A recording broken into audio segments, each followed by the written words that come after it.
ተነሳላችሁ ደስ ይበላችሁ ከእግዚአብሔርም ጋር አስታረቃችሁ ሰብሮ መቃብሩ ተነሳልን። ውድ የሰላም ካቶሊክ ቴሌቪዥን ተመልካቾቻችን እንኳን ለ2017 ዓመተ ምህረት የትንሣኤ በዓል በሰላም አደረሳችሁ። ተነሳላችሁ ደስ ይበላችሁ ከእግዚአብሔርም ጋር አስታረቃችሁ ሰብሮ መቃብሩ ተነሳልን። የክብር ንጉሥ ተነሳ ኢየሱስ። ዛሬ እንግዲህ ከተለያዩ ከበዓል ፕሮግራሞቻችን መካከል አንድ የምናደርገው ለየት ያለ የጭውውት እንግዳ ይዘን መተናል ወደ እናንተ። ስለዚህ በየቤታችሁ ቡናው እየተፈላ እየተጨዋወታችሁ ቤተሰብ መጥቶ ወዳጅ ዘመድ እየተጠያየቀ ስለ ትንሣኤውም ክብር እያወራን ዛሬ እኛም ደግሞ በተመሳሳይ አንድ እንግዳ ይዘን ወደዚህ ቀርበናልና ከእንግዳ ጋር ጨዋታ እናደርጋለን። ሁላችሁም አብራችሁ እንድትሆኑ በድጋሚ ያሳስባለሁ። እንኳን ለብርሃነ ትንሣኤው በዓል በሰላም አደረሳችሁ። በቀጥታ ወደ ዛሬው እንግዳዬ አልፋለሁኝ ማለት ነው። እንግዳዬ ራሳቸውን እንዲያስተዋውቁ እድል እሰጣለሁኝ። ወደ እንግዳዬ ልሂድ።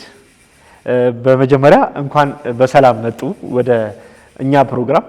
እንግዲህ ይሄው ቡናው ቀርቧል፣ ዳቦም ቀርቧል። በኢትዮጵያ ባህልና ወግ መሰረት ትንሣኤን እናከብራለንና ራሱን እንዲያስተዋውቁ ከተለመደው ከምናውቀው በተለየ ለየት ባለ ማስተዋወቅ እንዲያስተዋውቁን እድሉን እሰጣለሁ። እሺ፣ እግዚአብሔር ይስጥልን። እንግዲህ እኔም በዚህ ፕሮግራም እንድካፈል ወይም እንግዳ ሆኜ ከእናንተ ጋር ቆይታ እንዳደረግ ስለተጋበዝኩ ምስጋና እናቀርባለሁ። እንኳን ለብርሃነ ትንሣኤው በሰላም አደረሰ። እንኳን አብሮ አደረሰ። እዚሁም ይህንን ፕሮግራም ለሚካፈሉም ሁሉ እንኳን አደረሳችሁ ለማለት ወዳለሁኝ። እንግዲህ ራሴን ለማስተዋወቅ እንግዲህ ለማያውቁኝ አባ ጴጥሮስ በርጋ እባላለሁ። እዚህ በአዲስ አበባ ሀገረ ስብከት በሐዋርያዊ ጽሕፈት ቤት አገልጋይ ነኝ እና እዚህ ደግሞ በዓሉን በጋራ በውይይት ወይም እንደዚሁ በጭውውት አብሬ ለማክበር ስለጋበዛችሁኝ አሁንም በድጋሚ አመሰግናለሁ። እኛም እናመሰግናለን። ጥሩ። እንግዲህ ዛሬ የምንጨዋወተው ጨዋታ በተለምዶ አባን ከምናውቃቸው የሐዋርያዊ ማስተባበር ስራ ማገልገል ስራ በዘለለ ስለ ህይወት እንጨዋወታለን። የነበሩበትን ያሳለፉትን ህይወት ምን ይመስላል የሚለውን ሰፋ አድርገን እንጫወታለንና አባ ወደ ልጅነት ልመልሶት ነው። ያው የሁላችንም መነሻ ልጅነት ነውና ልጅነቱ ምን ይመስል ነበር? በመጀመሪያ ከቤተሰብ ጋር የነበረ ሁኔታ ምን ይመስል ነበር? ቤት ውስጥ እንዴት ነው ያደጉት የሚለውን እንደው ሊያጫውቱን የሚፈቅዱት ነገር ካለ ድሉ ልፍቀድ መጀመሪያ። እሺ፣ እግዚአብሔር ይስጥልን። እኔ እንግዲህ ተወልጄ የተወለድኩት በመሰረቱ በአዲስ አበባ ነው። ምክንያቱም ሆስፒታል መሆን ስለነበረበት፣ ግን ያደግኩት ደግሞ ገጠር ነው። ከዚህ እንግዲህ 180 ኪሎ ሜትር ወደ ደቡብ እና ልዩ ስሙ መገናሴ በሚባል አካባቢ አሁን በምድብር ሀገረ ስብከት የሚገኝ ቦታ ነው እና እንግዲህ እዚያ ስናድግ በቤተሰብ እንግዲህ በአባት በእናቴ እንደዚሁም ከእህት ወንድሞቼ ጋር አብሬ ነው ያደግኩት። ብዙ ወንድምና እህቶች አሉኝ። ወደ 10 እንሆናለን አንድ ላይ። እኔ መካከል ላይ ያለሁት እና እንደዚሁ ግማሽ የሚሆኑት ሴቶች ናቸው፣ ግማሾቹ ወንዶች ናቸው። እንግዲህ 4 እና 5 ወይም 5 እና 5 እንደዚያ ነን እና እንደ ማንኛውም በዚያ አካባቢ እንዳለ ቤተሰብ በጥሩ የክርስቲያን የካቶሊክ ቤተሰብ ነው ያደግኩት። ወላጆቼ ካቶሊኮች ናቸው። እንደዚሁም ደግሞ ከነሱ ጋር ቤተክርስቲያን ቁምስና ኦማ የሚባል ቁምስና አለ። እዛ እየተመላለስን መገናሴም ኦማም 2 ቁምስናዎች ናቸው። እኛ መሀል ላይ ነው ያለነው። በዋናነት ግን ኦማ ኪዳነ ምሕረት ቁምስና እዚያ እየሄድን ከወንድም እህቶቼ ጋር ከወላጆቻችን ጋር ነው ያደግኩት። የመጀመሪያ ቁርባን የተጠመቅኩትም በኦማ ነው። ኦማ ኪዳነ ምህረት ኦማ ኪዳነ ምህረት እና አባቴ እንደነገረኝ ከሆነ በዛ ጊዜ ካህን ይሆናል ብሎ ምኞትም ስለነበረው በዛ ጊዜ ያገለግሉ የነበሩት ካህን አባ ጴጥሮስ ዱባለ የሚባሉ ነበሩ እና ለሳቸው የእሳቸውን ስም ሰጥተው እንዲያጠምቁኝ ክህነትም ሕይወት ውስጥ እንድገባ የሚል ምኞት ስለነበረው ይህንን እንግዲህ እንደሆነ ሰምቻለሁኝ እና እሳቸውም ስማቸውን ሰጥተው አጠመቁኝ። እንግዲህ በዚያው እንግዲህ መጀመሪያ ቁርባን፣ ሜሮን፣ ሌሎች እንግዲህ መዘምራን በመሆን አዳጊዎች፣ ወጣቶች ሆነን ከቆሞሱም ጋር ጥሩ የሆነ ያው ፕሮግራሞች የተካፈልን የእሳቸውም መልካም አብነት በማየት በቤተሰብም እንግዲህ በክርስቲያን ቤተሰብ ነው ያደግነው እና በአካባቢያችንም እንግዲህ የካቶሊክ እምነት በሰፊው አለ እና በዚህ ሁኔታ እንግዲህ አድጌ ነው። በኋላ እንግዲህ ለጥሪ ሲሰማኝ ወደ ንዑስ ዘራ ክህነት የካፑቺን ወንድሞች ታናናሽ ወንድሞች ማህበር ላኩኝ እና ከዚያ ነው እንግዲህ የጥሪ ህይወት የጀመረው። ወደ ጥሪ ህይወት እንመለሳለን። ከዛ በፊት ግን ሁላችንም እንግዲህ ስንጀምር ከቤተሰብ ተጽዕኖ የሚያደርግብን ሰው አለ በመልካምም ሆነ በጥሩም ጎኑና አባቱ አካባቢ ላይ በጣም ተጽዕኖ ያደርጉ የነበሩ ሰው እንደነበሩ ሰምቻለሁኝና በጊዜው በነበረ የዚህ የስራ ባህል መዳከም የተነሳ ረጅም ሰዓት ጀበና ሲጣድ ራሱ ስራ ስሩ ተብሎ ጀበና ይወረስ እንደነበረ ሰምቻለሁኝ። ይሄንን ሰምቻለሁኝና እንዴት ነበረ ያ ነገር? ያ ስራን የመውደድ ባህል እንዴት ሊከሰት ይችላል? ይሄንን ማነሳበት ምክንያት በአገልግሎት ዘመኑ ስለማየው ነው። እርሶ ላይ ስለሚንጸባረቅ መነሻው ከየት ነው ብለን ስናስብ ከዛ እንደሆነ ገምታለሁኝና እንዴት ነበረ ከአባቱ ጋር የነበረው ግንኙነት? ምንስ ቀስመዋል የሚለውን እንግዲህ ያው በጊዜው እንግዲህ ኮንቴክስት አለው። ምንድነው በዛ ጊዜ እንግዲህ እኛ ትንንሽ ልጆች ነን። ብዙ እንትኑን አናቅም። በኋላ ቀስ እያልን እያደግን ስንመጣ ነው የሰማነው። ታላቅ እህታችን ስሟ ጊዜ ወርቅ ነው የሚባለው እና እንግዲህ ዛሬ 50 ምናምን ዓመት በፊት ነው የተወለደችው እና የዛ ጊዜ ታሪክ ነው የምንነጋገረው አሁን። እንግዲህ ከ50 ዓመት በፊት ያው በዛ አካባቢ ሰፋ ያለ እንቅስቃሴ ነበር። አባቴም ይገርማል በዛ ጊዜ እንግዲህ አሁን ያለው ራሱ ሲታይ በጣም ያሳዝናል። ሜካናይዝድ የሆነ እርሻ ነበረን። ማለትም በትራክተር የታረሰ በትራክተር የተወቃ ሰፋ ያለ መሬት እንደዚህ ነበር። እንግዲህ በኃይለ ሥላሴ ጊዜ ማለት ነው። በኃይለ ሥላሴ ጊዜ ከደርግ በፊት ባለው ነው እንግዲህ። ስለዚህ እነዚህ እንትን ሲሰሩ ሰርቶ ማሳያ ነበረ። እኛ እርሻ ላይ ለአካባቢው ሰፋ ላለ ለጉራጌ አካባቢ ሰዎች መጥተው እንደዚህ ካሮት፣ ቀይ ስር እንደዚህ እንትን እያሉ የሚያዩበት ማለት ነው እና እዛ ላይ እንግዲህ ያው ሁሉም በየቤቱ እንደዚህ አልተርናቲቭ የሆነ የምግብ እንትን እንዲኖር የማድረግ ከእርሻ ሚኒስቴርም ጋራ በመተባበር የሚሰራ ነበር። በወቅቱ እርሻ ሚኒስቴር ይባል ነበር ማለት ነው። አዎ የዚህ በአገር ደረጃ ማለት ነው። በአገር ደረጃ ያ። ስለዚህ ሰዎች ያው በሀገራችን እንግዲህ እንደሚታወቀው ቡና ይጠጣል። ጠዋት ሰው ተነስቶ ጎረቤት ተራ በተራ ቡና ያፈላሉ። ከአንዱ ቤት ወደ አንዱ ቤት እየሄዱ ነው። ስለዚህ ብዙ ጊዜ ሲቸገራሉ። በሰዓት ወደ ሰርቶ ማሳያው አይመጡም። ወደ 3 ሰዓት 4 ሰዓትም የሆንበት ሁኔታ ነበር። እንግዲህ ከአንድ መንደር ሳይሆን ወደ 30-40 መንደሮች ነው የሚመጡት ሰዎች ከተለያየ ቦታና ስለዚህ ይሄ ነገር ሲያስቸግራቸው አባቴም ሌላም አንድ አባባ እስጢፋኖስ የሚባሉ ጓደኛ ነበራቸው። እሳቸውም የጉራጌ መንገድ ድርጅት ዋና አስተባባሪ ሆነው ይሰሩ ነበረ። በዛ በወልቂጤም በዛ አካባቢ የመንገድ ስራ ድርጅት ነበር እና ሁለቱ ትንሽ ፓዮኒሮች ናቸው በዛ ጊዜ በዚህ በእንትን ሌሎችም አሉ በሌላ አካባቢ እና አሁን ምንድነው የጀበናው ጉዳይ ያነሳው ታሪኩ ምንድነው 2 ሰዓት ስራ መጀመር አለበት፣ ሰዎች መምጣት አለባቸው ይባላል። ካልመጡ እንግዲህ በቃ እንትን ይባላል። ምንድነው እየሄዱ አንዳንድ መንደር ቡናው ደርሶ ሳይጠጣ ከደረሱ በሁለት ተኩል ወይ እንደዚህ 3 ሰዓት ሲሆን ቡናውን ከነጀበናው ይዘውት ይወጣሉ። እንግዲህ ይወረስ ነበር ማለት ይወረሳል።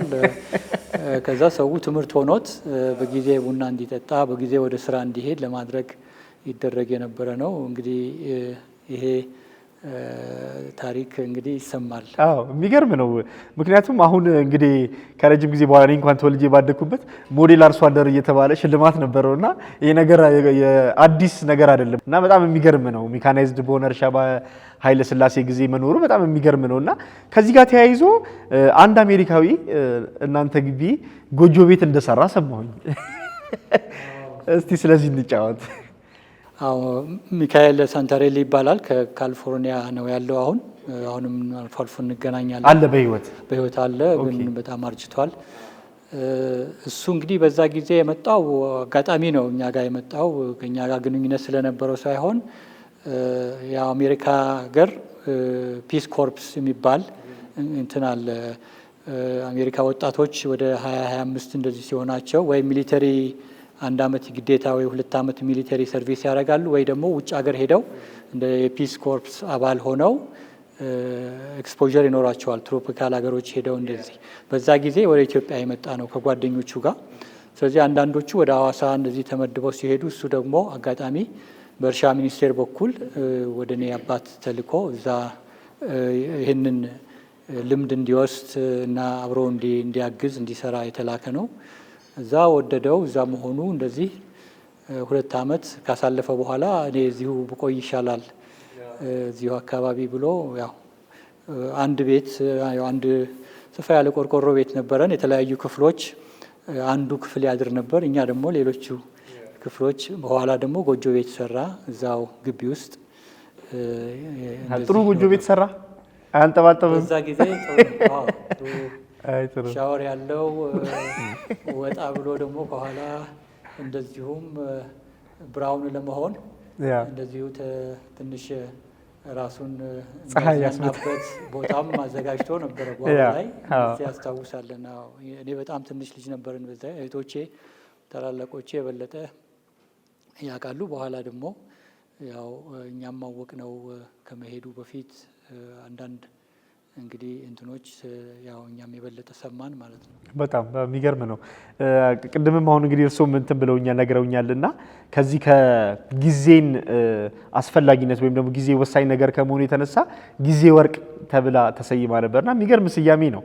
ከዚህ ጋር በተያያዘ ደግሞ እንደዚሁ ከለውጡ በኋላ ወይም ደግሞ የንጉሱ አገዛዝ ወድቆ ሲለወጥ ከዛ ጋር የተያያዙ ከስም ስያሜዎች ጋር ከእህትና ወንድሞ ስም ስያሜ ጋር ስለሚያያዝ እንደው እንዴት ነበረ? እስቲ ከዛ ከለውጡ ጋር ተያይዞ ደግሞ ምን አዲስ ነገር መጣ?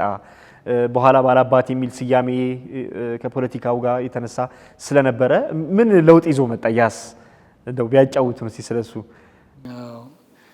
እንግዲህ ያው እንደ ቤተሰብ መቼም በዚህ የኮሚኒስት ለውጥ ጊዜ ትንሽ ያው መሬት ላራሹ የሚል ተያይዞ ሲመጣ ትንሽ ጫና ነበር ወላጆቻችን ጋር እና ያው የሱ ጊዜ እናስታውሳለን። እኛ ልጆች ነን። በእርግጥ እኔ አስታውሳለሁ አሁንም ያ የነበረው ውጣ ውረድ።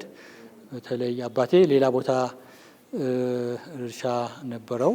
ወደ ከወልቂጤ የሚባል ቦታ አለ። ከዛ አልፎ ሌላ ትልቅ እርሻ ነበር። እናቴ ደግሞ በዚህ አሁን በነበርንበት ቦታ ነበር እና በሁለቱም ቦታ ይሰሩ ነበር እና እሱ ከዛ ለቆ መጣ ወደ እናቴ ወዳለችበት። እዛ ያለው ሁሉ ተወረሰ እና ያለሱ ከባድ ጊዜ ነበር። በኋላም ያው እኛም የነበርንበት አካባቢ ይታረስ የነበረው መሬት ሁሉ ያው ለሌሎች ተሸንሽኖ ተሰጥቶ ያው እኛ የቀረን የተወሰነ ሰርቶ ማሳያ የነበረው በሙሉ ማለት ነው። አዎ ሌሎችም የሚታረሰውም የጋራም የሆነው የግልም የሆነው ሁሉ ተወርሶ እና በዚህ ጊዜ እንግዲህ ትንሽ ተርሞይል ነበር። አዎ እና ከዛ አንጻር ነው እንግዲህ አንዳንድ ስያሜዎች ምናልባት አንተም የምታውቃቸው ካሉ አላቅም። ቤተሰብ አባላት እነ ወግደረስ የሚባል ወንድማለን እሱ በዛ ጊዜ የተወለደ ነው እና ያው ያልታሰበ ነገር ስለደረሰ በእግዚአብሔርም ኃይል ደግሞ ተወጥቶታል።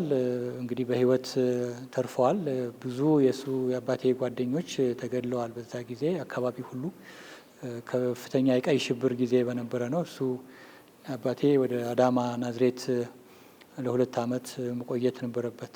በዚህ ጊዜ ከባድ ጊዜ ነበር እና ወንድሜ ያኔ ነው የተወለደው እና ለዚህ ነው እዛው ጊዜውን ሁሉ አልፎ ተመልሶ ቤት ገባ። ያለንን ደግሞ ያቺ የቀረችውንም በዛ ላይ ለመኖር እንትን ሲባል ደግሞ አንድ እህታችን ተወለደች፣ የመጨረሻ ልጅ። ያው እሷም ትዕግስት ተባለች። አሁን ሲስተር ትዕግስት። የሚገርም ነው ስያሜውና እንደው ይህንን ሳስብ ምን ይመጣልኛል ከአባቱ የስራ ባህል ጋር ተያይዞ እንዴት ወደ ጥሪ ህይወት ሊጠሩ ቻሉ? እንዴት ወደ እርሻው ወደ ምናምን? ምክንያቱም እዛ አካባቢ እንትን ስለሆነ በጣም የሚታይ በሜካናይዝድ የሚታረስ የተለየ ነገር ስለሆነ እንዴት አልተሳቡም ወደዛ ነገር? እንግዲህ በእርሻ እኔም ሰርቻለሁኝ በሁሉም ከዛም በኋላ ነገር ግን ብዙ ያው በቁምስና ውስጥም በነበረኝ በጣም እንቅስቃሴ በቆሞሱም ደግሞ መልካም አብነት በመሳብ ይመስለኛል እና ሌላም ወንድም አለን በእርሻ ላይ የተሰማራ እና እኔ በተለይ ይሄ በሆነበት ጊዜ ደግሞ ያው የእርሻውም ነገር ብዙ እንትን አላለም እና አባቴም ብዙ ከልጆቹ ከሴት ልጆቹ ሲስተር ከወንድ ልጆቹ ደግሞ ካህን ይሆን የሚለው ሁል ጊዜ ሲጸልይ እንሰማ ነበር። እኛ በተኛንበት 11 ሰዓት ላይ ያው መኝታ ቤት ሆኖ ሲጸልይ እንደውም እናቴም ተኝታ ይሰማል መቁጠሪያ ሲያደርስ እና እንደዚሁ እነዚህ ጸሎቶች ይጸልይ ነበር። እሱም ራሱ ተጽዕኖ ያደረገብኝ ይመስለኛል እና ሌላ አላሰብኩም። ያቺ የመጀመሪያው ካህን ይሆናል የሚለውም ነገር አለ ነበር፣ እሷም ደግሞ አለች ማለት ነው።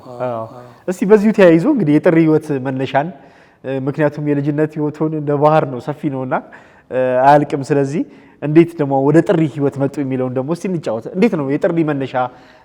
ትምህርት አቋርጠው ነው ወይ የገቡት ወይስ ትምህርቱን ጨርሰው ገቡ? አካባቢው ላይ የነበረው እንዴት ሆነ? እንግዲህ በእውነቱ በዛ ጊዜ አሁን ወደ ኋላ ሳስበው ንዑስ ዘራ ክህነት ነው የሄድኩት እና በዛ ጊዜ አንድ ካህን መሆን ፈልጋለሁ የሚል ወጣት ቆሞሱ ወደ አንድ ዘራ ንዑስ ዘራ ክህነት ወይም አብይ ዘራ ክህነት ነው የሚላከው። በሰፊው አስቦበት ነው አይደለም የሚለው ነገር እኔ አሁን ራሴን ብጠይቅ ለእርግጠኛ ነበርኩ ወይ የሚለው ነገር አላቅም። ብዙ ዲሰርንመንት እንትኑን አላስታውሰውም።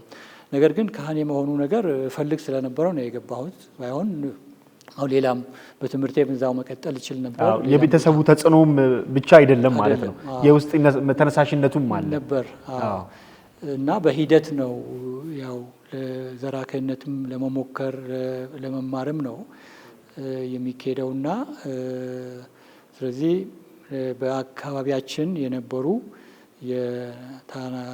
የካፑቺን ታናናሽ ወንድሞች ማህበርም ስለነበረ በቀላሉ ቆሞሳችንም አንድ ጣሊያናዊ ነበሩ በዛ ጊዜ እና የኦማ ቆሞስ የነበሩ አባ ሲዚኒዮ የሚባሉ ከዛ በፊት የነበሩትም እንሰማለን የኛ አበሾችም የሆኑ ሌሎችም።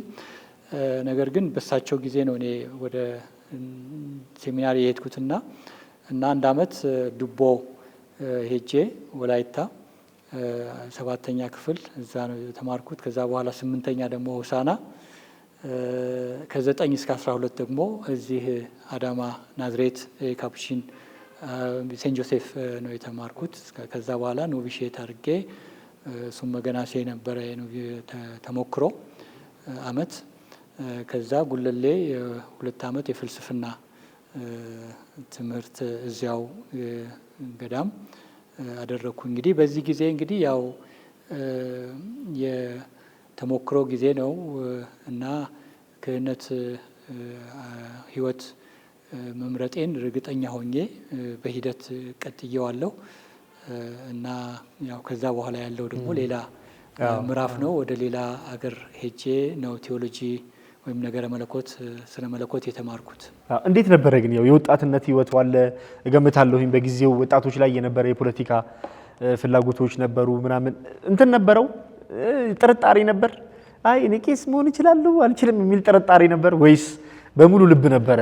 እንዴት ነው ያለው ነገር ከወጣትነት ጋርም ተያይዞ ማለት ነው? ወጣውነት ብዙ ስሜት የሚያልፍበትም ስለሆነ ያ ነገር እንዴት ነበር? እንግዲህ በተለይ ሃይ ስኩል ወይም ደግሞ የሁለተኛ ደረጃ ትምህርት ቤት ላይ ሆነን የበለጠ በዚህ ላይ ያሰብንበት ጊዜ ነው። ሁላችንም ከኔም ጋር የነበሩ ሌሎች ተማሪዎች ስለ ጥሪ ትምህርት ይሰጣል። እኛም ራሳችንን ደግሞ በዛ ላይ ጥሪ ነው አይደለም ብለን ደግሞ የምናስተነትንበት የምናስብበት ጊዜ ነበር እና በእርግጥ ያው የሌሎች አባቶች አብነት መከተል እንዳለ ተጽዕኖ የሚያደርግም ቢሆን የራሳችን ደግሞ ፈቃድ እንደነበረ በራሴም ይህንን ህይወት ፈልገው እንደነበር እና ከውጭም ብዙ ተጽዕኖ አልነበረብኝም። በተለይ እዚህ ሀገር ማለት ነው። ሌላ ሀገር ሌላ ጉዳይ ነው። እዚህ ግን በጣም በእርግጥ አንዳንድ ያው የቤተሰብ አባላት ልክ 12ኛ ክፍል በትምህርትም እንቅስቃሴ ስለነበር በቃ ተማር እና ተምረህ ከዛ በኋላ ታያለህ የሚል እንትን ነበር። እነዛ ድምጾች ብዙ እድል አላገኙም። ገፍተው አልመጡም። እኔም ረሲስት አድርጌ ኖቪሼት ቀጥዬ የዚህ ወደ ዩኒቨርሲቲ ወይ ወደ ሌላ የትምህርት አቅጣጫ የሚሄዱ ነገር አላደረግኩትም እና ያው የእግዚአብሔርም ጥሪ ስለሆነ ያው ዋናው እግዚአብሔር ሲጠራ ደግሞ እሱ ራሱ በዛ መንገድ እንድንቀጥል ይመራናል። ስለዚህ ለዚህም በዚህም በጣም ደስተኛ ነኝ። ያው እድለኛም ነኝ በእግዚአብሔር መንግስት ሆኖ ደግሞ ማገልገል መቻሌ ማለት ነው እስካሁን። ያ እኛም እድለኛ ነን እርሱን በማግኘታችን። ከዚህ ከንትን ጋር ተያይዞ ከጥሪው ጋር ተያይዞ እንዴት ነበር? ከዛ ከአገር ይወጣሉ፣ ወደ ሆላንድ ይሄዳሉ። አዲስ ባህል ነው፣ አዲስ ህብረተሰብ ነው። እንዴት ነበር መጀመሪያ የነበረው? ወደዛ ሲሄዱ እንዴትስ ሊሄዱ ቻሉ? ከመጀመሪያው እንነሳና እንዴት ሊሄዱ ቻሉ? ከዛ ደግሞ ምን ነበረ የነበረው ሁኔታ የሚለውን እስቲ ደግሞ ትንሽ እንጫወትና እዛ ውስጥ ደግሞ ብዙ የነበሩ ውጣ ውረዶች አሉ። ስለነዛ ደግሞ እንጫወታለን። እንግዲህ በእርግጥ እኔ ቴዎሎጂ በእውነቱ እዚሁ ማድረግ እፈልግ ነበር። እዚሁ ሀገር በተለያዩ ምክንያቶች አልሆነም። ማለት እንደዚሁ በተለይ ያ ቴዎሎጂ የምንማርበት የነበረ ጊዜ ደግሞ በጣም ከባድ ጊዜ ነበር። የኮሚኒስት ወይ ደግሞ የዚህ የደርጉ ስርዓት የወደቀበት ጊዜ ላይ ነበር። ውትድርናው ምኑም በጣም ከፍ ያለ እንትን የነበረበት ጊዜ ነው እና እሱም አለ እና ሌሎች ቦታዎችም እንደዚሁ በተለይ ወደ ኬንያ ሄጄም ቴዎሎጂ ለመማር ሀሳብ ነበረኝ። ተምሬ ደግሞ መጥቼ እዚህ ለማገልገል ነው እንጂ ውጭ ሀገር ሄጄ ኖራለሁ ወይም እንደዚህ ትምህርቴንም ወደ አውሮፓ ሄጄ ምንም እቅድ አልነበረኝም። እሱም እግዚአብሔር ያመቻቸው ነገር ነው ብዬ ነው ማስበው በኋላ ላይ ሳየው ማለት ነው። እና ስለዚህ እንዴት ሄድክ የሚለው እኔ ሲሄድ ምንም እዚህ ሄዳለሁ ብዬ አይደለም። እንደው ቀደም ሲል የቴዎሎጂ ወይም የዚህ የክህነት አገልግሎት ስራ ወይም ትምህርት ላይ ለመግባት ባትሄድ ይሉኝ የነበሩ የቤተሰብ አባላት ነበሩ እና እነሱ ደግሞ ወደ አሜሪካ አካባቢም የነበሩ ነበሩ። ስለዚህ እነሱ I-20 የሚባል ነገር ላኩልኝና በዛ ጊዜ ፓስፖርት እንኳን ለማውጣት I-20 ወይም የሆነ የጥሪ ወረቀት ያስፈልጋል፣ የሆነ ምክንያት ያስፈልጋል ፓስፖርት ለማውጣት በደርግ ጊዜ እንጂ ዝም ብሎ ተነስቶ የሚገኝ ነገር አልነበረም። ስለዚህ ያንን ስላገኝ እስኪ ለማንኛውም ሌላም ሀገር እዚሁ ቅርብ ኬንያም ለመሄድ ቢሆን ብዬ ፓስፖርቱን አወጣው በዛ ወረቀት። እነሱ ግን ያው የሆነ ኮምፒውተር ሳይንስ እንዳጠና የሆነ ትምህርት ቤት አስመዝግበው ነበር እንትን ያሉኝ። በኋላ ያው በዚህ መነሻው ይሄ ነው። ከዛ ኮምፒውተር ሳይንስ ለማጥናት ነበር ተባለው እንደዛ ነው። ከዛ ወደ እንትኑና ያገኘሁኝ ፓስፖርቱ። ከዛ እዚህ በጣም አደገኛ ጊዜ ነበር። ከነበርኩበትም የትምህርት እንትን አቁሜ ማለት በጉለሌ የነበረውም እንትን አቁሜ በነበርኩበት ጊዜ ነው እና እዚህ አዲስ አበባ ሰበካ ለመግባት እንደዚህ ፕሮሰስም ለማድረግ ሳስብ ይሄ የዚህ የደርግ እንትን ጊዜ ሲመጣ ብዙ ወጣቶች ችግር የነበረበት ጊዜ ነበር እና ከዚህ ብትወጣ ብለው በጣም ገፋፉኝ። ስለዚህ በቃ እስኪ ተብሎ የአውሮፓ ቪዛ ተጠየቀ 1-2 ቦታ። ስለዚህ በቀላሉ የረፍት ቪዛ አገኘሁ። እዚህ አሜሪካ I-20 ሞከርኩኝ። እውነቱን ለመናገር ሄጄ ያለሁኝ እነሱ ምንድነው ያሉኝ ትምህርት ለመማር 6 ወር በፊት ነው የመጣው ወረቀቱ። ስለዚህ 3 ወር ጠብቀህ ከ3 ወር በኋላ ፕሮሰስ ማድረግ ትችላለህ። ሰዎች ቀደም ብለው ቪዛ አግኝተው ሄደው ስራ ይጀምሩና ከዛ ትምህርታቸው ውስጥ አይገቡም። ስለዚህ እኛ ጊዜው ሲደርስ ነው የምንሰጠው ብለው ተደናቀፈ። በዚህ ጊዜ እስኪ አውሮፓ ሞክርና አውሮፓ ሄደህ ከዚያ ቪዛ ታገኛለህ ተብዬ እንደዛ ተሞከረ። አሁን ያንን አርጌ ሲሄድ እዛ ደግሞ ያው የ3 ወር ነው የእንትን ቪዛ ነው የቱሪስት ደርሶ መልስም ቲኬት ገዝቻለሁ። ከዛ ስናየው እዚያ አሜሪካ ኤምባሲ ስንሄድ አምስተርዳም ነበርኩኝ መጨረሻ ላይ ስንሄድ በሀገርህ ነው ቪዛ መውሰድ የምትችለው እንጂ እዚህ ቋሚ መኖሪያ ከሌለ እዚህ ማመልከት አትችልም ማለት ነው። መሸጋገር አይቻልም ከዚህ ነው። በቱሪስት ቪዛ ስለሄድኩ ማለት ነው። እዛ ላይ በኋላ እዛው ሰዎች ተዋወቅኩ። እኔ አሁንም ቴዎሎጂ መማር ነው የምፈልገው እና እዛ መሻገሩ አልገፋሁበትም ብዙ። ወደዚህ ተመልሼም ሳልመጣ እስኪ እዛ አካባቢ ብዬ ሞክር አንድ ዩኒቨርሲቲ ሄድኩኝ። ካቶሊክ ዩኒቨርሲቲ የሆነ ሰው አገኘው እና ለመማር እንደዚህ መስፈርቶች ማሟላት አለብህ አለኝ። ያለኝ ሰነዶች አሳየሁት የፊሎዞፊ ምን። ከዛ ትፈተናለህ አለኝ። በቆየሁበት 1 ወር ውስጥ ተፈተንኩ እንደዚህ።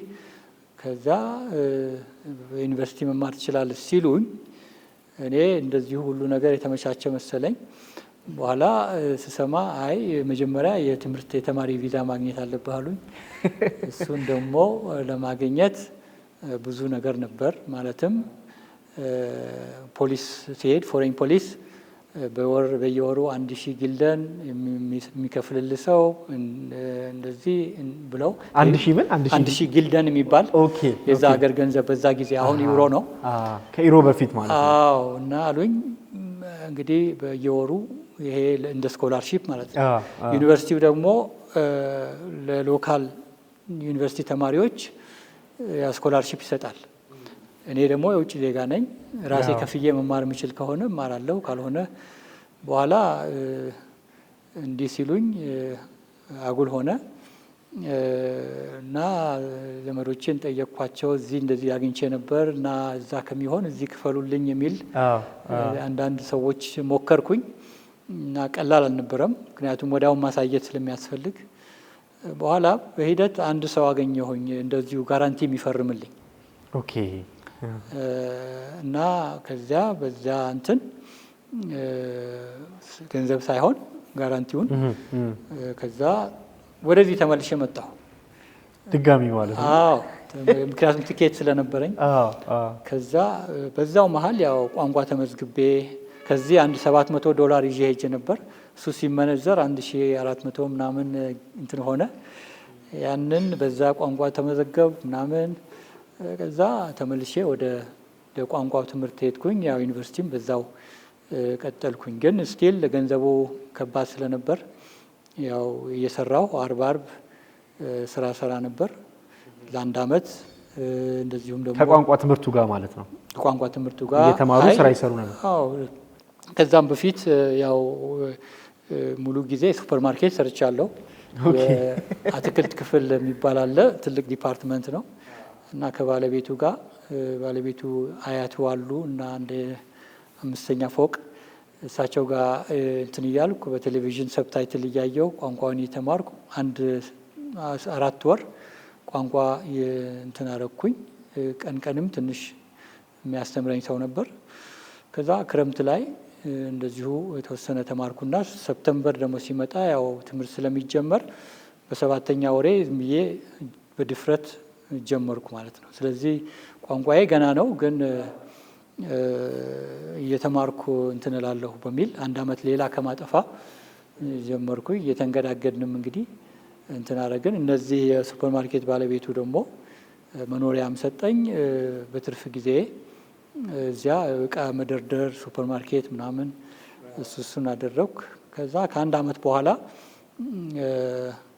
ሰበካም የጠየቅኩ ነበር። ሰበካው ደግሞ እንደዚህ አይነት ልምድ የለውም፣ ከውጭ ሀገር ሰው የመቀበል እኔ ማንነቴን አያውቁም እንደዚህ። ከዛ ስሰማ ቀደም ብዬ ያገኘሁት አንድ ካህን ነበር በሌላ አጋጣሚ እና እዚህ እኮ ጳጳስ አሉ አንድ ኢትዮጵያ የነበሩ እና ብታገኛቸው አለኝ። ከእሳቸው ጋር ተገናኘሁ። አቡነ ሄንሪ ቦመርስ የሚባሉ እዚህ ነቀምት ነበሩ ድሮ አሉ እንደ ሚሽነሪ።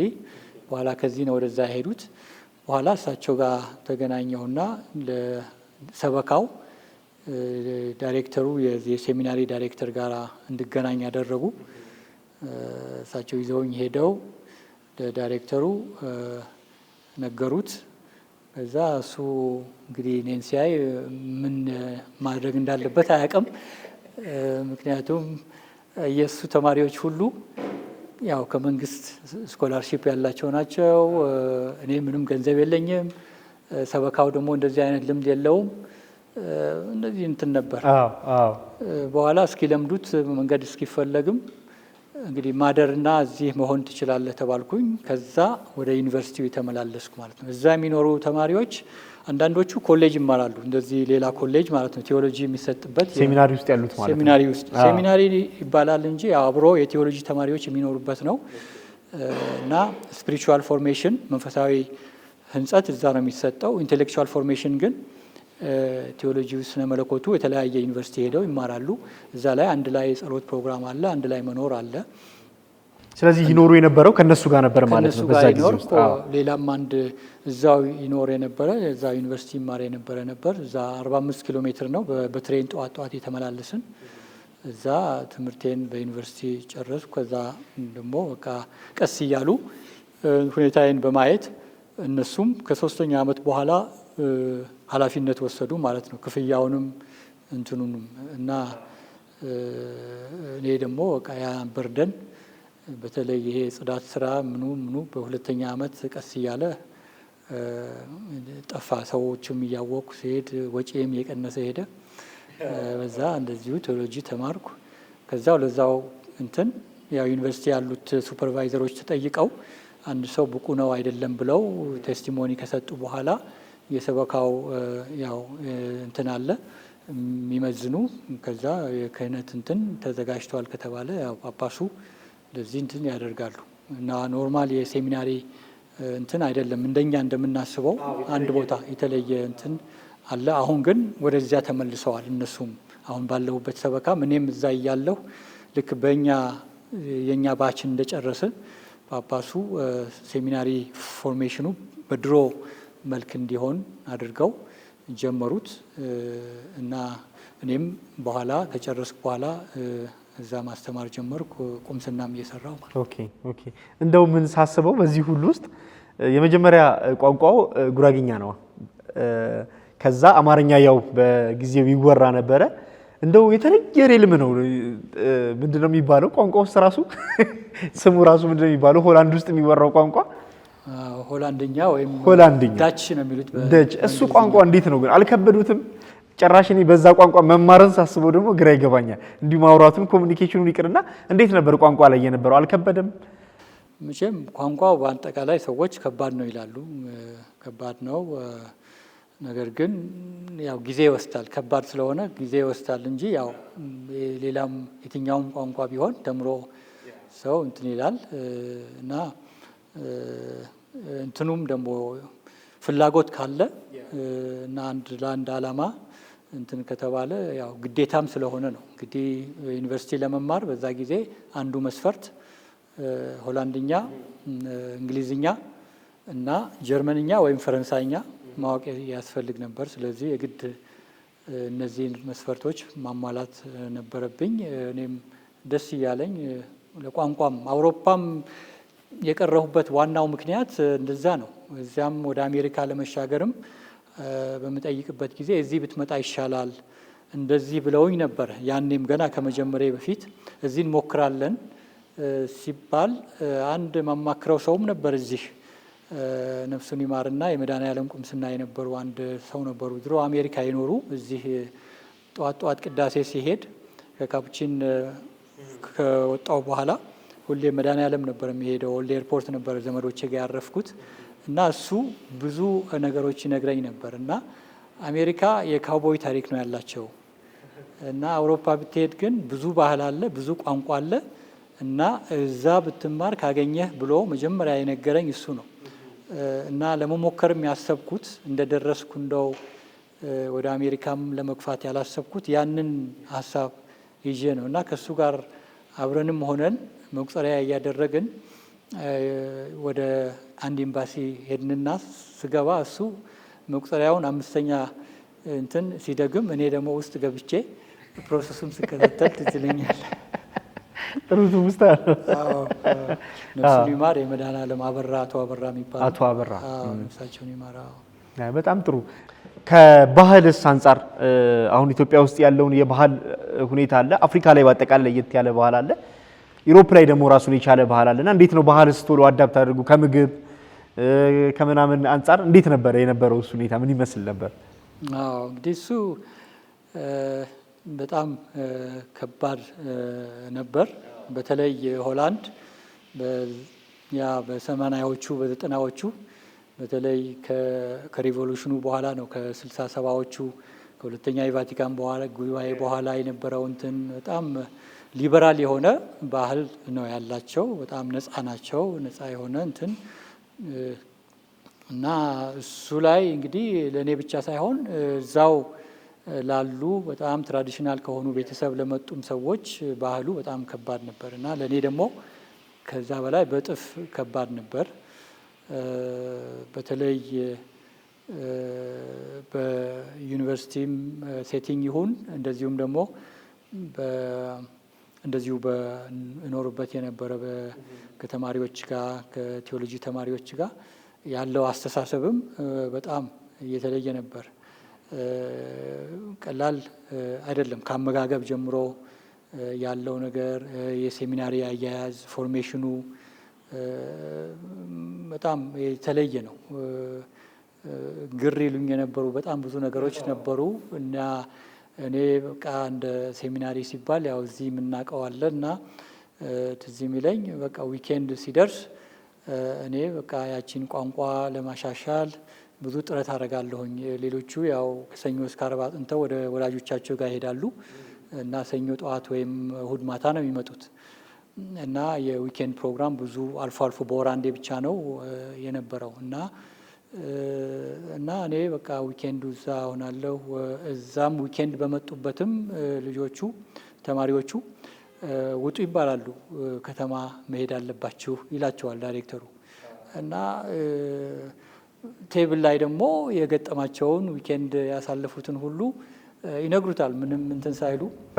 እኔ ደግሞ በቃ እዛ ዊኬንድ ላይ መቀመጤን ነው ማስበው እንደ ጎበዝ እታያለሁ በሚል እና በሆነ ጊዜ ጠራኝና በቃ እንደ ኢቫሉዌሽን አትወጣም ለምንድን ነው ብሎ እኔ እንደ ኔጌቲቭ እንትን ታየብኝ እና በኋላ ምንድን ነው ብዬም እንትን ስል ያው ቀስ በቀስ ተረዳሁት። ማለት ኤክስፖዠር ያስፈልጋል። ያ ኤክስፕሎር ማድረግ አለብን እንትን ማድረግ እንጂ እንደ ጎበዝ ተማሪ ቁጭ የለም ነው። ከነሱ ጋር የወጣሁ እንትን ስል እንዴት እዚህ ይለኛል አንዱ ያው እንደዚህ ሲጫወቱ ምንም የሆነም አንዳንድ ነገር ወስዶ ሞቅ አለው መንገድ ላይ ልጆቹም ሌሎቹም እንትን አላላቸውም እና ተሸክሜ አንዱን ቤት ሳስገባት እዚህ ይለኛል እና በማግስቱ እንደዚህ እኮ አድርጓል ጴጥሮስ ልጁን ኬስ ይባላል ስሙ ተሸክሞ ነው እሱን ያስገባው እንደዚህ ሆኖ ሰክሮ ምናምን ብለው ለዳይሬክተሩ ይነግሩታል። እኔ እንደው እንዴት ነገሩ ብዬ ነው ምለው። ግን በእነሱ እንትን ምንም በቃ ነፃ ሆነው ያው ይሄ ሊሆን የሚችል ነገር ነው ኤክስፕሎር የሚደረግ ነገር ነው እንትን ይልበታል የሚል ነው። እና ካልቸራል ክላሽ ያ ትልቅ ሺፍት አለው ማለት ነው። ካልቸራል እንደዚህ ትንንሽ ነገሮች ይመስላሉ፣ ግን ለነሱ እንደ እንትን ነው ይሄ መገደቡ ሰው ይማርበታል የሚል እንትን የላቸውም። ሰው አውቆ በራሱ ነፃነት የሚያደርገው ማድረግ ያለበትና የሌለበትን መለየት አለበት የሚል ያ አማራጮቹ አሉ። ግን የተሻለውን እንዲያዝም ያግዘዋል ማለት ነው። የተሻለውን እንዲያዝ እንዲያስብም ያደርገዋል ማለት ነው። ያ ዊኬንድ ወጥቶ መዝናናት ከሰዎች ጋር መሆን ማለት ክፋት ያለው ነገር አይደለም። ሌላው ደግሞ በዓለም ውስጥ ያለውም ነገር እና እኔም በቃ አሁን ሲነገር ምናምን ስለምቸገር እስኪ ብዬ በቃ አንድ ኢትዮጵያዊ ወጣት አገኘሁና ስለ ዲስኮ ቤት ይወራ ነበርና እስኪ እኔ አንዴም እኔም ልሄድ ብዬ አብሬ ሄድኩኝ እና ከዛ ሰዎች በቃ እንትን የሚያደርጉትን አንድ ኮርነር ላይ ከኋላ ሆኜ እሱ በቃ እየገባ መሀል ላይ አብዶ ምን አድርጎ ይመጣል አልቦት እንደ በቃ እኔ ደግሞ እንደ ቦክሰኛ ፎጣ ሲመጣ እንትን አድርጌ እሸኘዋለሁ። በዙር እየሄደ ይመጣል ማለት ነው። ከዛ ያው በቃ አሁን እኔ ለእኔ ሌላ ጊዜም ሲያወሩ ስለ ዲስኮ ቤት ምንም አልተቸገርኩም ለመናገር ወይም እንትን ለማድረግ። በጣም ጥሩ አባ። እንግዲህ ፊታችን ቡና ቀርበዋል፣ ዳቦ ቀርበዋል። ስለዚህ ከሆላንድ ባህል ስንመለስ ደግሞ የምንቆርሰው ዳቦ አለን፣ የአበሻ ባህል ነው። እሱን ደግሞ ወደዛ እንመለሳለን። ስለዚህ ዳቦአችንን እንቁረስ።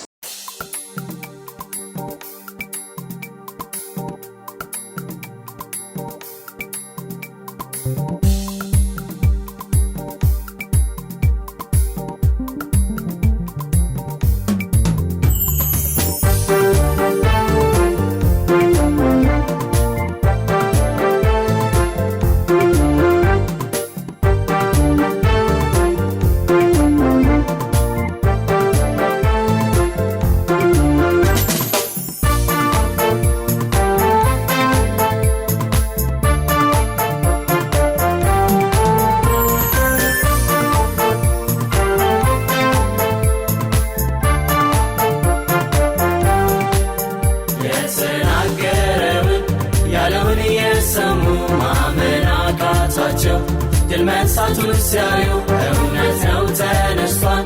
መቃብር ፈንቅሎ ስፍራ አዘጋጃለሁ በአባቴ ዘንድ ብሎ ተነስቷል፣ ተነስቷል፣ ሞትን አሸንፏል። የሰይጣንን ሐሳብ ምኞቱን አክሽፏል። ተነስቷል፣ ተነስቷል፣ ሸንፏል። የሰይጣንን ሐሳብ ምኞቱን አክሽፏል።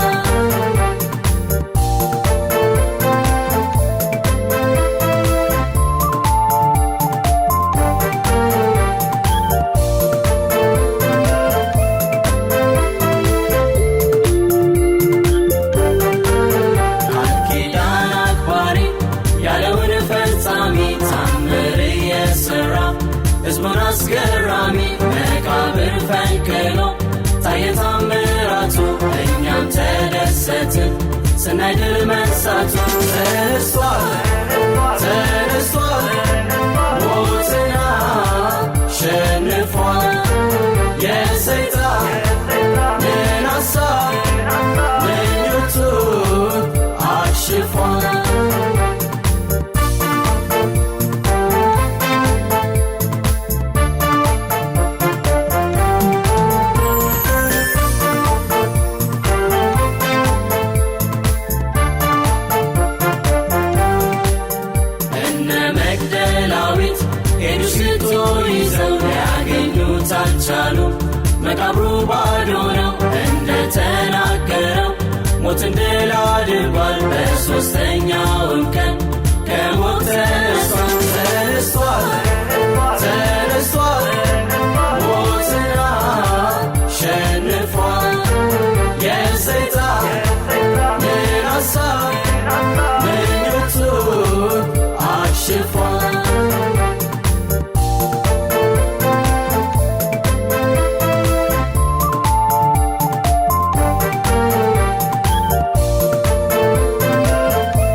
እስካለም ዳርቻ ተነስቷል ተነስቷል ሞትን አሸንፏል።